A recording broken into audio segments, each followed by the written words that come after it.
Philadelphia, the summer of 1793. At this moment, it is the capital of the young United States. Government officials walk the streets. Merchants fill the busy markets. Ships arrive daily along the Delaware River. It is one of the largest and most important cities in America. But within a few weeks, the city will transform into something terrifying. The streets will empty. Families will flee. Doors will remain locked. Carts will move through the city carrying the dead.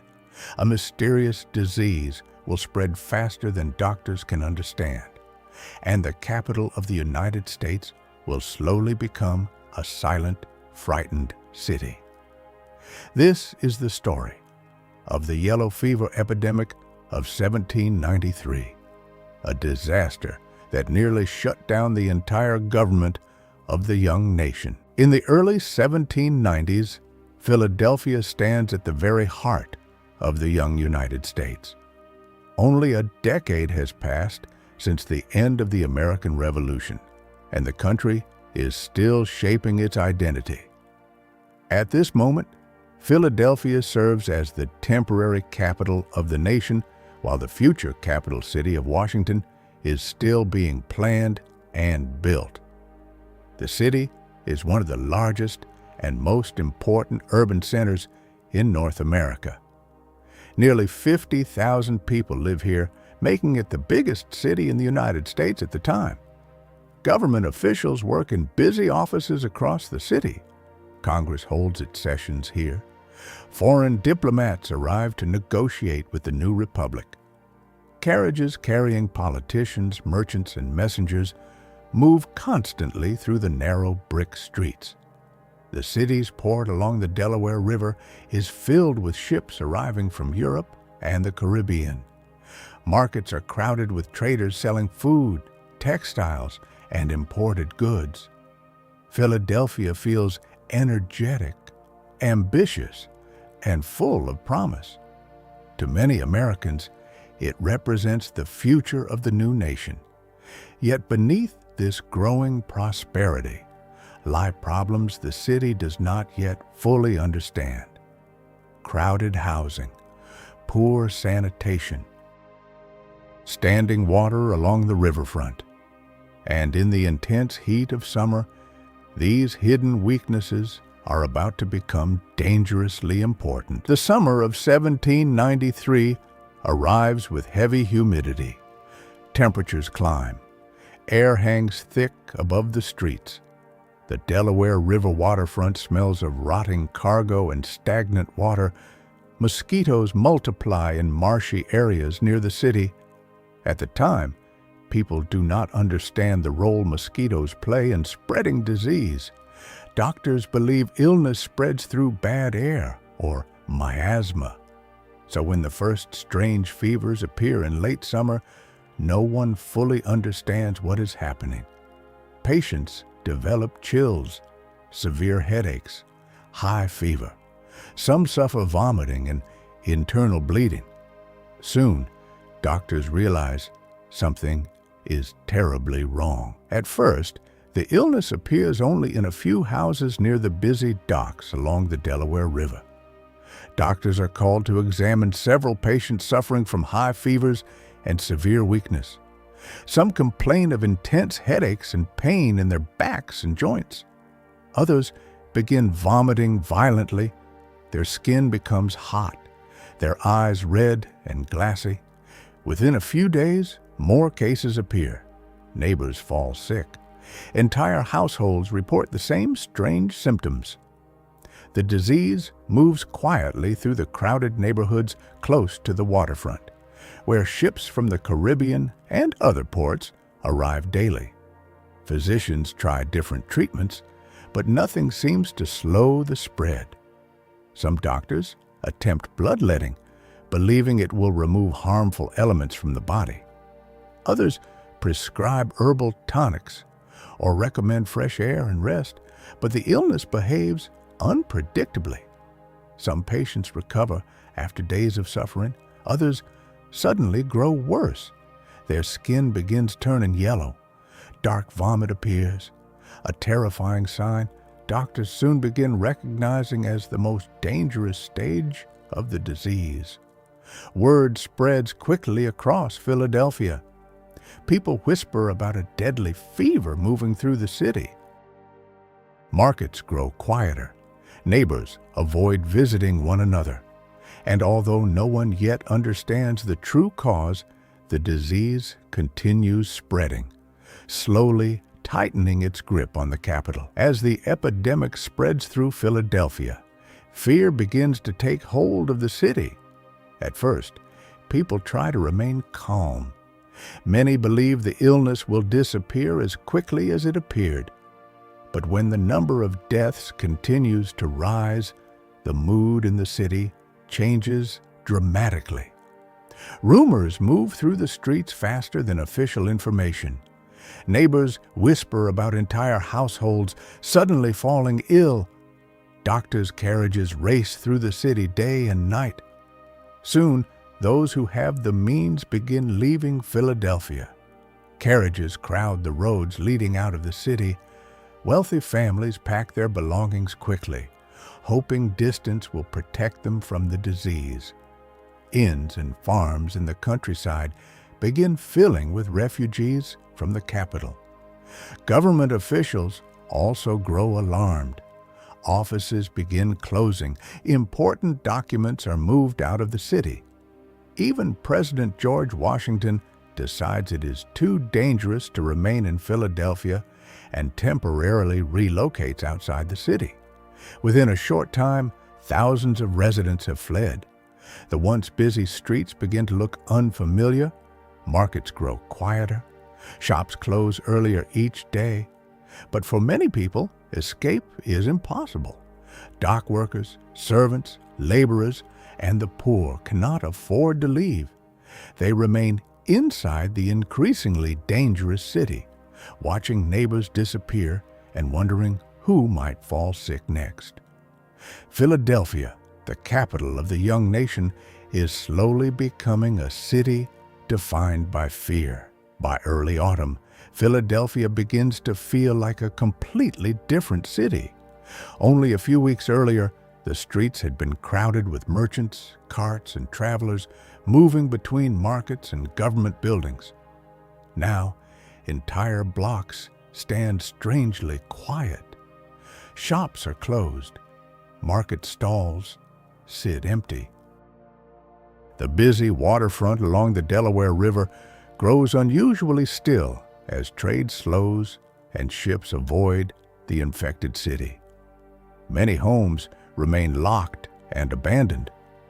Families who could afford to escape have already fled to the countryside, leaving behind dark windows and silent doorways. In neighborhoods where people remain, daily life becomes filled with fear. Residents avoid their neighbors. People cross the street to stay away from anyone who looks sick. Some households hang cloths outside their doors to warn others that illness has entered the home. Funeral processions pass through the streets almost every day. Horse-drawn carts move slowly across the city, sometimes carrying multiple bodies at once toward crowded burial grounds. Doctors travel constantly from house to house, exhausted and overwhelmed. Church bells ring again and again, each toll marking another death. At night, the silence becomes even more unsettling. The lively capital of the young United States now feels empty, anxious, and haunted by uncertainty.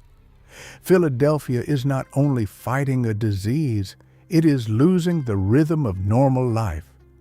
Even as fear spreads across Philadelphia, not everyone abandons the city.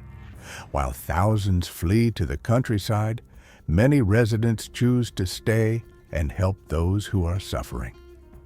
Doctors continue working under extreme conditions. They move from house to house, treating patients, often with little rest and almost no understanding of how the disease truly spreads.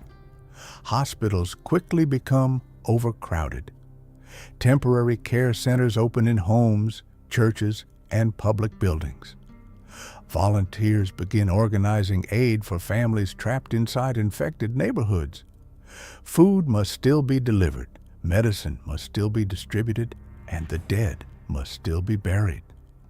One of the most important roles in the crisis is played by members of Philadelphia's Black community. Organized by leaders like Richard Allen and Absalom Jones, many volunteers step forward to care for the sick and assist overwhelmed hospitals. They nurse patients, transport the ill, and help bury the dead when many others are too afraid to approach infected homes. The work is exhausting and dangerous. Some volunteers become sick themselves, yet they continue helping the city survive its darkest weeks. Their efforts do not stop the epidemic, but they prevent Philadelphia from collapsing entirely. In a city overwhelmed by fear and death, these acts of courage keep the fragile structure of society from falling apart. By October 1793, the epidemic reaches its most terrifying stage. Every day, the number of new cases rises. Doctors walk from house to house, exhausted and overwhelmed. Many of them barely sleep. Some begin to fall sick themselves, collapsing after weeks of treating patients in crowded homes and makeshift hospitals. The city that once served as the political heart of the young United States now feels almost abandoned. Large sections of Philadelphia are nearly silent. Entire streets stand empty. Shops remain closed. Markets that once overflowed with food and merchants now sit half deserted. People who remain in the city rarely gather in groups. Neighbors avoid each other. Conversations happen through windows or across empty streets. Fear becomes part of everyday life. Funeral processions pass constantly through the city. Carts move slowly along the roads, collecting the bodies of those who died during the night. In some cases, families are too frightened to even touch the dead, leaving the task to volunteers and city workers. Graveyards begin filling faster than they ever have before. New burial pits are dug quickly as the number of deaths continues to rise. Hospitals overflow with patients suffering from high fevers, severe weakness, and terrifying symptoms doctors still struggle to understand. At this point, Philadelphia is still officially the capital of the United States, but the national government barely functions. Many officials have already left the city. Government offices remain closed or nearly empty. For the young nation, the situation feels almost unimaginable. The capital of the United States has been brought to a standstill, not by war, not by invasion, but by a disease no one yet knows how to stop. For weeks, the epidemic had felt unstoppable.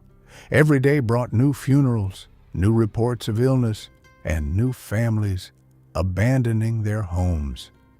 Many residents had begun to believe the city might never recover. Philadelphia, once the busy capital of the young United States, seemed trapped in a nightmare that had no end. But slowly, almost quietly, something begins to change. By late October, the weather starts to shift. The heavy summer heat fades. Cooler air moves into the region. Nights grow longer and colder. At first, the difference seems small. Only a few fewer cases are reported in certain neighborhoods.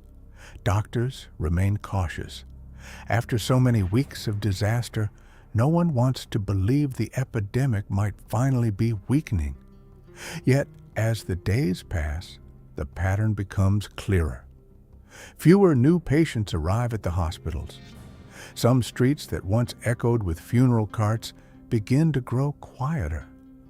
Families who had been hiding inside their homes cautiously step outside again. Doctors and caretakers notice that the terrifying wave of illness is beginning to slow. At the time, people cannot fully explain why this change is happening. Most still believe the disease spreads through poisonous air or contaminated streets.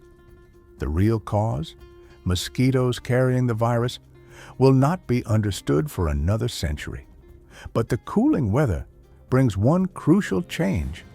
Mosquito populations begin to disappear, and with them, the invisible chain of infection finally begins to break. Day by day, the city begins to breathe again. The fear that once filled every street starts to fade. Philadelphia is still wounded, still grieving thousands of lost lives. But for the first time in months, the capital can finally see the possibility of recovery. By the time the epidemic finally fades in late autumn, Philadelphia is a city that feels deeply changed. When cooler weather arrives, the number of new infections begins to decline. The mosquitoes that unknowingly carried the disease disappear with the colder temperatures. Slowly, the terrifying wave of illness that had gripped the city for months begins to loosen its hold. But the damage is already immense. More than 5,000 people, nearly 10% of the city's population, have died. Entire families have been lost. Businesses remain closed. Many houses stand abandoned by residents who fled and never returned. Gradually, some citizens begin coming back to Philadelphia. Markets reopen. Ships return to the docks along the Delaware River. Government officials slowly resume their work as the capital begins functioning again. Yet the memory of the epidemic lingers. The crisis forces Americans to confront an uncomfortable truth. Even the most important city in the young nation can be brought to a standstill by disease. And the events of 1793 will forever remain one of the most frightening chapters in Philadelphia's history. What you've just seen is a historical reconstruction of Philadelphia during the terrifying yellow fever epidemic of 1793. The streets, markets, and atmosphere of the city were recreated using AI reconstruction technology to visualize how the capital looked during one of the darkest public health crises in early American history.